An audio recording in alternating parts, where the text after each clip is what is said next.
नई बात जान लीजिए, सरकार भी समझ चुकी है और साहब भी समझ चुके हैं कि हमारी विदाई तय हो गई है।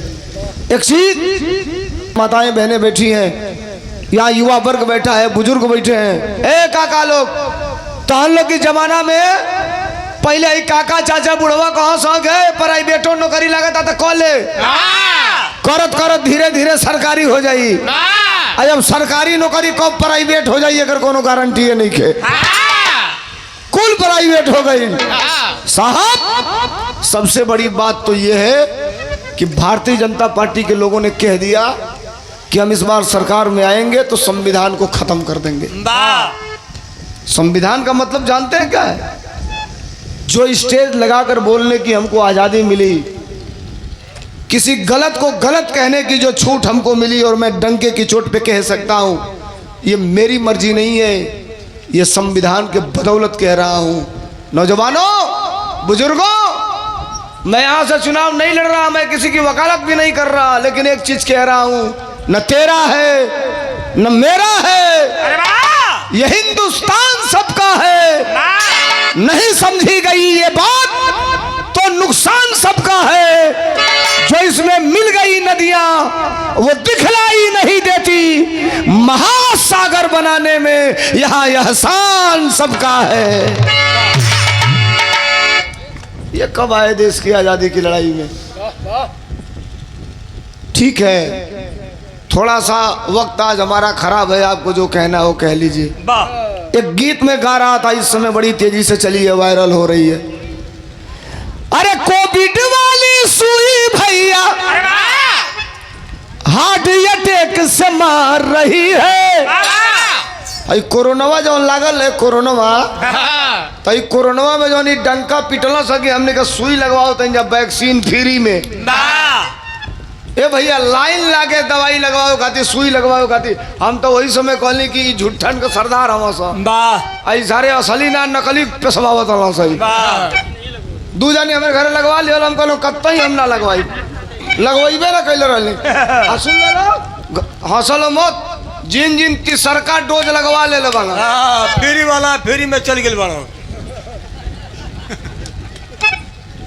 तीसरका डोज जिन जिन लगवा ले इतनी घड़ी टेम्परेचर में अगर कहीं घामे 1 घंटा खड़ा हो गई ना हार्ट अटैक होता चल जाता। काली का बात कहते नहीं भैया, है तो लोग बैठा लगा लो काली का बात। 1 मिनट, कल की बात, मैं चंदौली में कार्यक्रम में था, आदरणीय अखिलेश यादव जी थे मंच पर, चंदौली में मैं था और वही दरोगा जी नीचे बैठे थे, हाफ रहे थे। हमसे कहे कि पानी है, तो मैं ढूंढ के मंच पर से ला करके उनको मैं ही पानी दिया। और पानी देने के बाद उनकी तबीयत बिगड़ने लगी, तो एक सिपाही मेरे गांव का है क्यामुद्दीन, हमने कहा क्यामू इनको किनारे बिठाओ। 2 सिपाही आए, किनारे ले करके बिठाए, तो लोग वही में पूछा था सुई कौन का लगवाइले वाला, कहना सरकारी नौकरी वाले को तो ये सब लगवा दिए थे सब। अब बेचारे 15 मिनट नहीं बीता, इसी कोयरिया पार के रहने वाले हैं दरोगा जी, 15 मिनट नहीं बीता एक्सपायर हो गए, वहीं खत्म हो गए। पहलवा सर्टिफिकेटवा जो कोरोना का मिलत रहा, ए पर देश के झूठवा के फोटो रहा, देखले रह बोलो। आ जब से आदमिया मरे लगल है तो अपनी मन में फोटो गायब हो गई ऊपर से। हाँ हो, अपनी मन में गायब हो गई।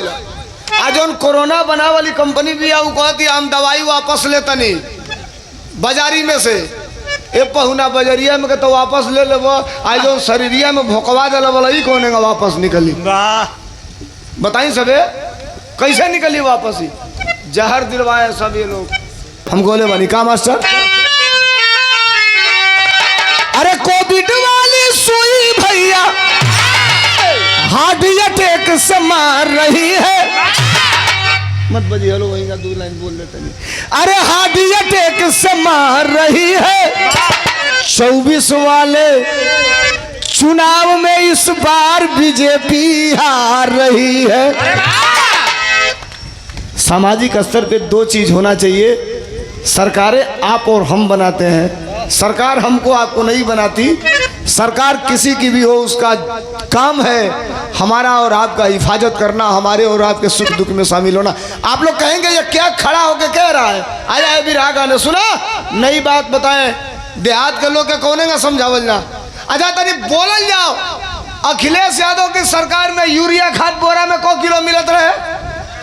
ना बोलो बोलो सब जानी को किलो मिलत रहे? आयोग को किलो मिला था के 45 बोला था लो गड़बड़ी है बा कि बूझत बूझत तो ले लूट उठ के लेके भाग जाता ना सब। लो हो गई 40 किलो तो ले इनका में 45 से बूझाता। देखो